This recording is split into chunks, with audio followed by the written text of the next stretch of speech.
Today we have the opportunity to ride the Durango and Silverton narrow gauge railroad, one of the most impressive and beautiful train rides in the country. Possibly one of the most beautiful train rides in the world, depending on who you ask. And we're excited to take you along.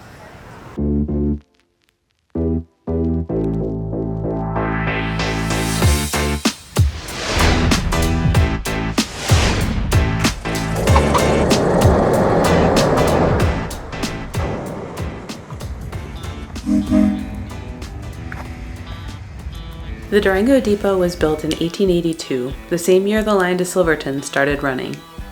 The ride today is 3.5 hours. It goes along the Animas River, which is one of the last free-flowing rivers in the western U.S. It stops in Silverton, a small mountain town, for 2 hours for a lunch stop, and then it returns back to Durango. So overall, it is about a 9-hour trip if the trains are on time.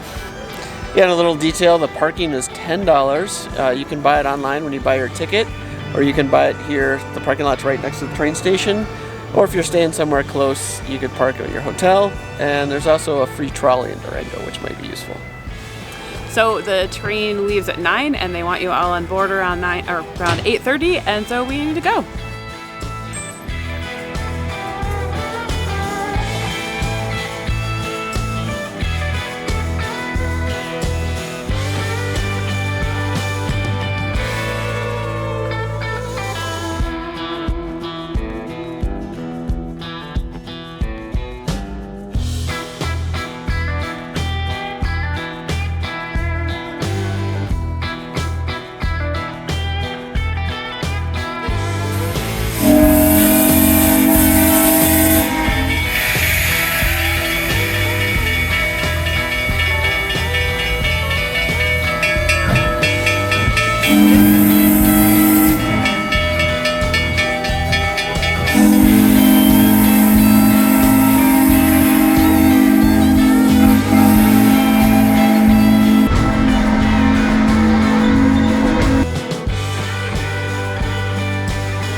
The train runs daily from May to October, with an additional winter Polar Express season around the holidays, which runs a shorter 26-mile route.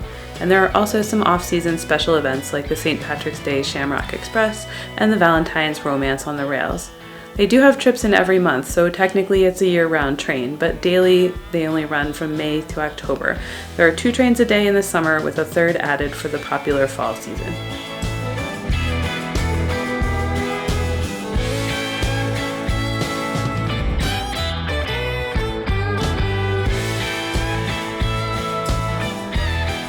So we're at the first stop of the train, which is a town called Rockwood. We have 2 engines on the train, and they're actually taking one off so we can cross a bridge. I guess 2 engines is a little too heavy for one bridge. The first 45 minutes, they're sort of leaving town and paralleling Highway 550, and then you start to climb a little bit and move into, we're right now starting to get into some of the prettier stuff.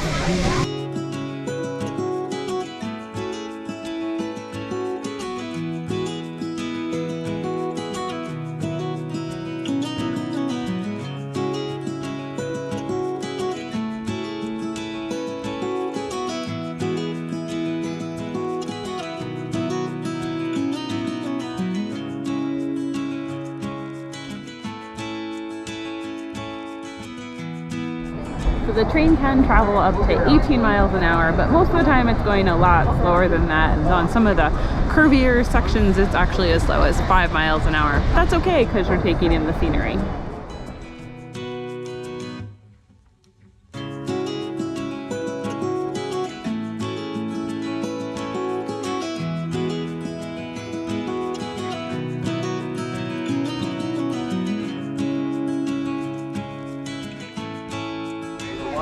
Since this ride is all about the views, we chose the open air car, which is always our favorite anyway, and so we also chose the right side because we have heard that that has better views on the way up to Silverton.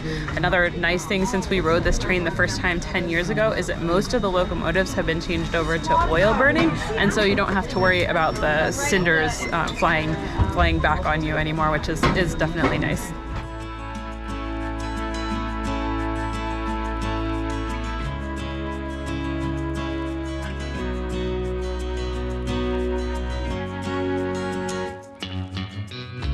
If you choose the gondola car as well, just remember that you'll be outside for most of the day, so be prepared for the weather and potentially a drop in temperature, since the route climbs 3,000 feet, which translates into about 10 degrees cooler.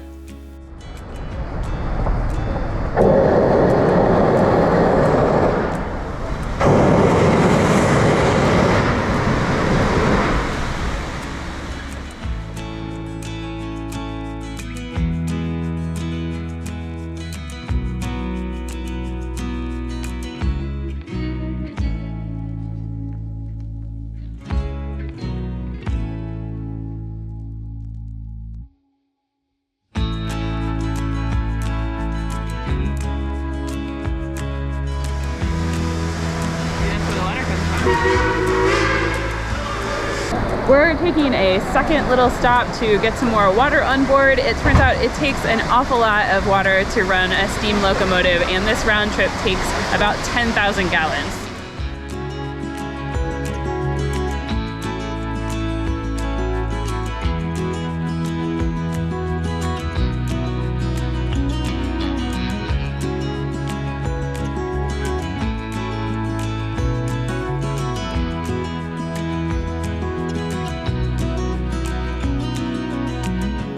Okay, now for a little history. The town of Durango was a railroad town, founded in 1879 by the Denver and Rio Grande Railway, and construction of the line from Durango to Silverton started in 1881. Just a year later, they were hauling passengers and ore. Over its history, the train has transported over $300 million in precious metals. Fun fact, this line was an extension of the Denver and Rio Grande line from Antonito to Durango. Although the track between the two towns has been removed, in 1970 the states of New Mexico and Colorado jointly purchased the track between Antonito and Chama, New Mexico, and today you can ride that section on the Cumbres and Toltec Scenic Railroad, which we highly recommend.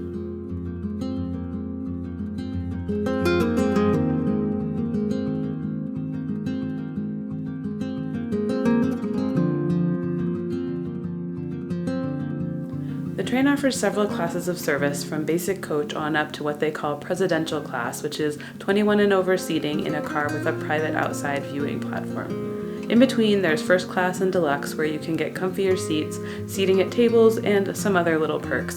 And then there's our favorite, the open air gondola.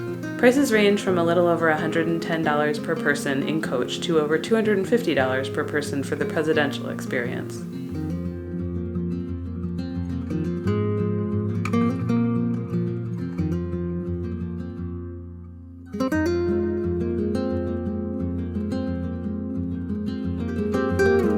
There is a concession car with snacks and drinks, including alcoholic beverages, but you're also allowed to bring your own snacks and non-alcoholic drinks. We packed a few treats and also brought a few things along with us.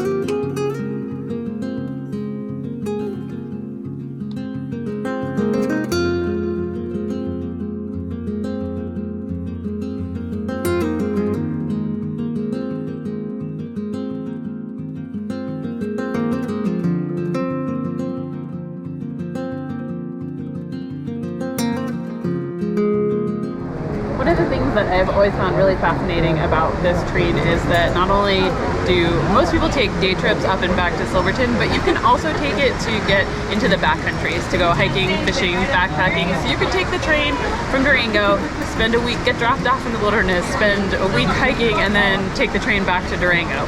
So there's some special instructions on their website to get those tickets, but I've always thought that that was just a really cool option to have, and something that's really interesting about this train.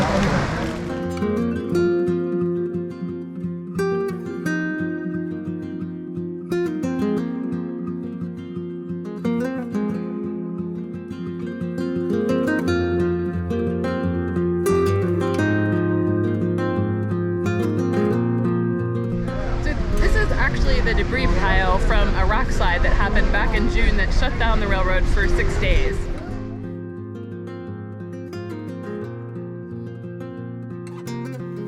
We've ridden this train twice, and last time we were delayed several hours on the return trip because of a rockslide. It's good to know going in that delays, sometimes even long ones, are not uncommon.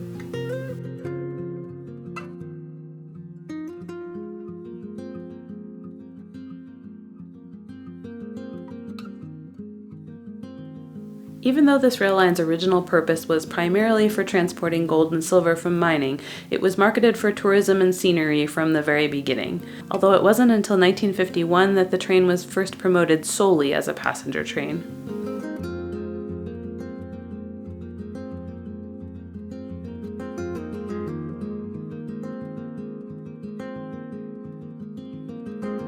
The train has had its ups and downs, but has run continuously since its beginnings in 1882. Hollywood helped to revive the rail line in the late 40s and 50s, and over the years, the train has been featured in at least 14 movies, with Butch Cassidy and the Sundance Kid being perhaps the best known.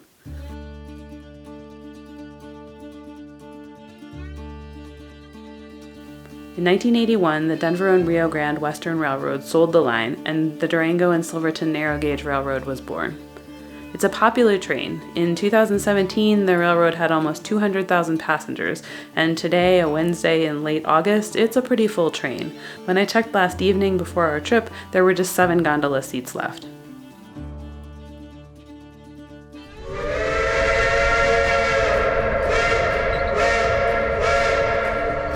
So we're just now pulling into Silverton. The train is about 20 minutes late.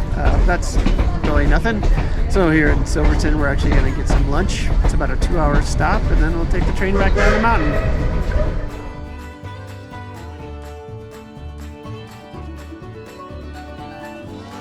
Silverton was home to 1,100 people in its mining heyday in the late 1800s, and you can see the legacy of the money that flowed out of the ground in this area in the form of gold and silver in its Victorian architecture. Today, it's tourism, not mining, that sustains this small town of about 700 people. You only get 2 hours in Silverton, and you'll probably spend a good bit of that getting lunch at one of the many options. And you also might find it's a town you want to come back to, because there's a lot to do here, because you're pretty much in the mountains when you're up here. So there's four-wheel driving, motorcycles, ATVs, Mountain biking, hiking. Yep. All the mountain stuff can be found up here. In fact, we're coming back to Silverton tomorrow. We're going to take the 12-mile drive out to Animas Forks, which is one of Colorado's most well-preserved ghost towns. And so we'll link that. You can come watch what that trip is like as well.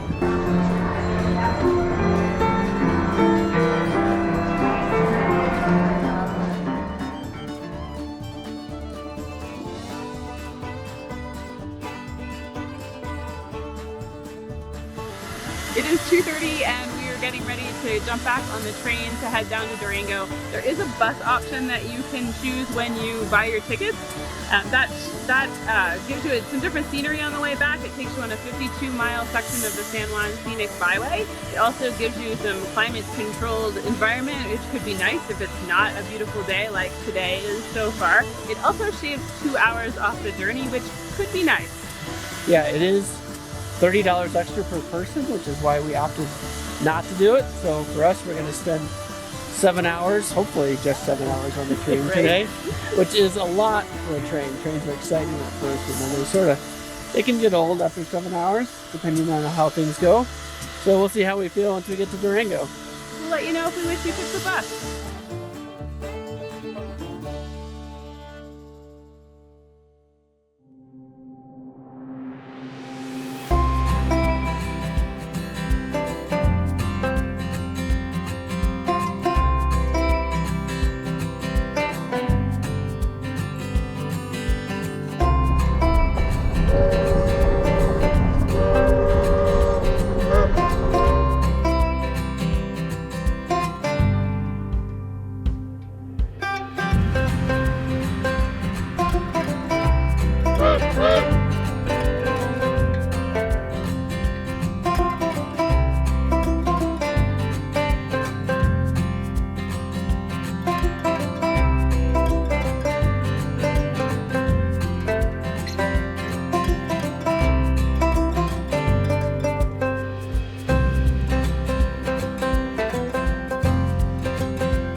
and we are checking out the free museum that is at the Durango station. We are not sorry that we took the train back. We are not wishing that we took the bus. It was actually a really enjoyable experience to come back and just relax. It's a little like, I feel like that open air is just really nice. We enjoy just sitting and watching the stuff go by.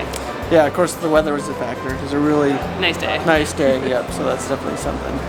But yeah, and on the way down, we started off in the coach section because about 13 years ago we had a bad experience on the train because it was really long, so it was late and it was rainy and it was cold, so we thought we might want coach, but we quickly learned that coach wasn't for us.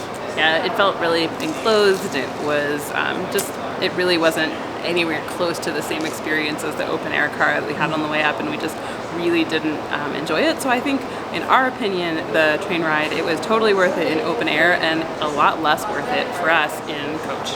Definitely. It was that little bit of extra that we paid made the trip. It just changed the trip entirely from something that was fine to something that was really great. So overall, it was a good day on the train. Yeah. Yep. We enjoyed it. It was a great trip.